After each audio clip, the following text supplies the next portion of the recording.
Good morning, everybody. It's Tuesday, May 21st. This is the AgYield War Room. Dan Dempsey, and I'll be moderating today's session. As always, if you've got any questions or comments, please feel free to drop us a line in the chat area, and we'll be sure to get to it during the show. Overnight markets here had July corn down 2 3/4 at 457 3/4.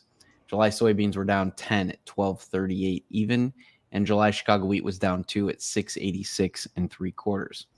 Yesterday afternoon, we had crop progress and conditions. Corn crop coming back 70% planted. That was up 21% from the previous week, and just about average. 71% is the 5-year average. So quite a phenomenal catch up there in the corn market.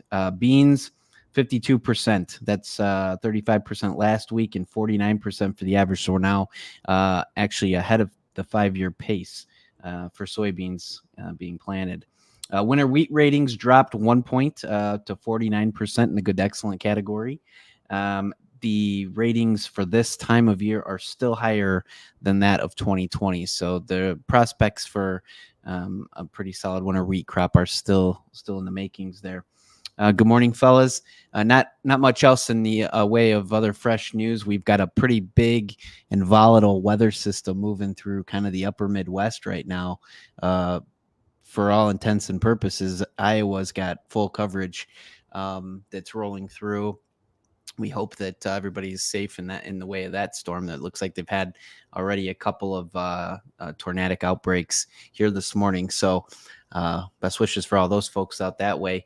Outside of that, I think some in the trade were a little surprised at the big pop in planting progress. Jason, I thought you made some great points yesterday afternoon just about the resiliency and speed of the American farmer and the fact that in today's day and age, we can get this thing done. So maybe a few comments to start and we'll kick it around the room.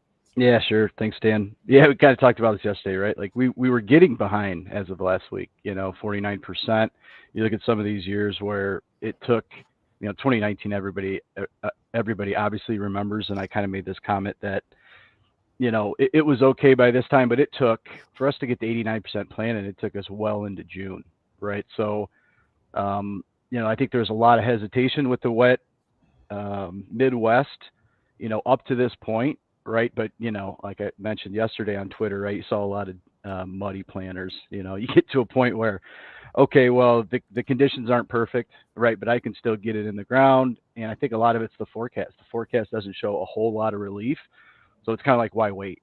Yeah. I didn't want to put it in right now, but I'm kind of to a point where I have to. So I think that's what we saw, right? Like Iowa planted, 22% of the entire state in a week. And I think that's true for a lot of the states. So yeah, kind of caught right back up to the average. And I think a lot of people are going to say, well, I mean, that, it didn't go into the best conditions, which is true, and we're still far, I think they say we're caught up to the 5-year average, but a lot of the good years, I mean, we are 80, even almost pushing 90%.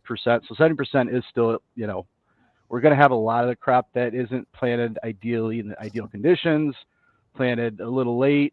I think the fundamental guys are going to say, okay, we're starting to cut back the top end of the corn yield possibly. But I think the market cares more about short term, right? It's okay, is the USDA going to make a cut on the May report or not, or on the June report, right? So this was kind of a big wet blanket on that possibility. I think if I would have thought 65 when you brought that up yesterday, Dan. 65 would have been pretty friendly. I kind of mentioned if it was 65 or something less than that we might, try to push corn back up to where we're that 200-day moving average short term. But like I said, big wet blanket for now today. Corn only being down penny and a half overnight, good sign. We'll see. We'll see how the day, squares up. I wouldn't be surprised, if we kind of are bouncing around in corn. I don't think corn wants to sell off, and I don't necessarily think it needs to explode higher. So, yeah, it's good points. And you referenced, and we're at that time of year. We're talking about yesterday's report being a real important aspect of what we've been looking at, right? Well, now we're going to flip the page and say, okay, next Monday, did we continue with our pace or? Right. Do we 90% by next week? Yeah, I don't. That's going to be interesting. And we're just in that year, but I think that lends itself to a great point that you made too. I mean, we're starting at an extremely, well, you could argue, I mean, a record type yield written down for corn, so we've said it multiple times since we saw the first S&Ds, even a slight drawdown in yield makes that balance sheet look pretty spicy, you know. Yeah. I think the big debate is what is a perfect yield, right? And Yeah, I meant right. like on a national yield, right? So I think a lot of people Mhm. think if 181 is trend, I don't think a lot of people think a 190 is a possibility nationally. And it's a big debate, right? Because we haven't seen higher than a 177 something. Right. So what is that top end? We haven't really tested it, right? We went through years where we were blowing through trend line yields. I think a lot of the debate is, have we hit a technology plateau somewhat on hybrids and GMO corn and all these different things. So yet to be determined. So it's going to take a good year for the majority of the belt to reach that 181, in my opinion. Mhm. I think we can still get it right, even if a lot of stuff's mudded in a little bit, stands aren't great. If we continue to keep moisture across the entire belt, not a lot of drought, stress, and we get through pollination, all these things like that, that makes yield, right? Ultimately, that's what makes a big crop. So that's still on the table, but to be determined. A lot of long-term forecasts have it a hot, dry summer, right? So I think we'll get some scares. We seem to always get those weather scares, right? And the market's set up good for a nice scare and a run up in price. And I think you just got to be ready to, that's got to be in your plan, that you can jump on that opportunity, especially if your yield prospects are high. Yeah. Those might be the opportunities that you really got to be ready for. Yeah, very good. Ben, volatility's here, buddy. Yeah. We talked about it a little before the show. A couple thoughts from the East here. Yeah, I think that we're seeing, yesterday was a high water mark that we've seen in the last few months for corn volatility. We haven't quite started to completely fulfill those types of ranges where we get back and we're trading 10, 20 cent type of days. And that's not reflecting the volatility yet. But I think there's a couple of things that, just to be observant of is we've seen call slopes rise. That means that the higher you go up to a certain point, the more expensive that option is going to be. And that's a combination of people willing to own that and the people that are the sellers of it needing to get paid more to take that risk on. So there is a perceived, some perceived risk building in from a volatility standpoint. December corn 25% yesterday. You see SEP vol at 28%. That would be very normal for the corn market to see SEP over the December for obvious reasons. It covers the July and August weather periods. It would not be on an outer band. You could see that go 8%-ish over. So I think the market is getting a little bit uneasy with some possibilities here. Would be normal seasonally. And I think that's a really good barometer of how the market feels about current conditions. So, I think that when you look at historically grain markets, when we were in an open outcry scenario, we had bear market years with, $2 to $2.40 corn from 97 to 2004, with an outlier being a blip down to 185 and a blip up to 250. And, we saw a big migration to the electronic trade. We'll call it 2010 to 2013, 14, where it really moved over heavily.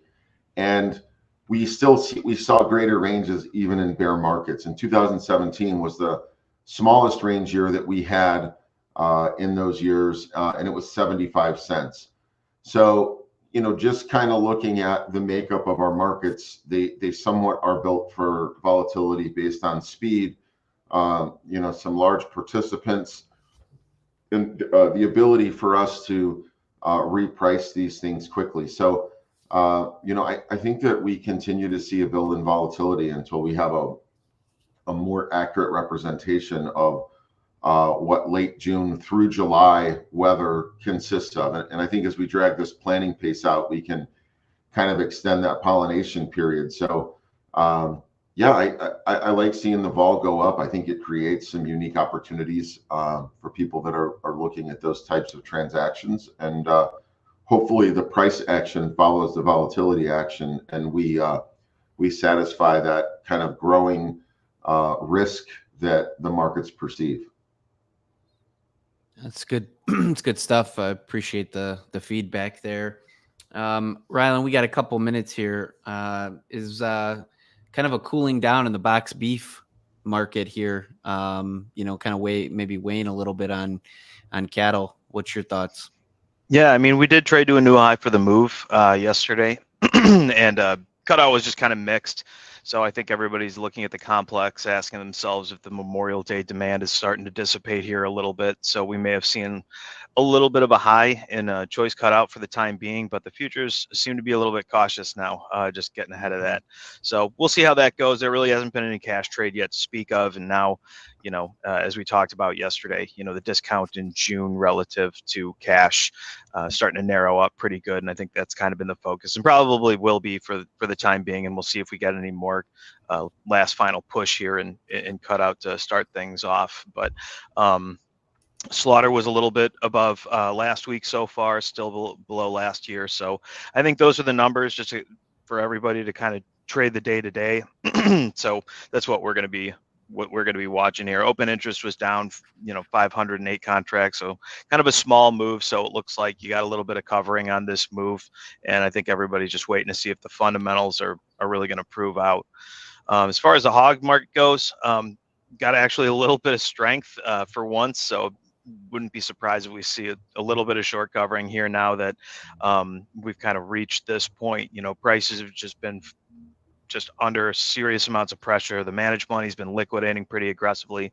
This is really the first time we see an open interest kind of not down like 3,000 contracts. So they were obviously way too long coming into this time frame, and it looks like the primals are likely hitting that kind of peak seasonally. So we could see that in both beef and pork right now. So I think that's where all the focus is going to be for right now. Meanwhile, cash is down, quoted a little bit lower here, $2 lower. So it just feels like fundamentals are starting to weaken up again, Dan. So we'll see what that translates to in the market, but hopefully we can see a little bit of a reversal here in the hog price action.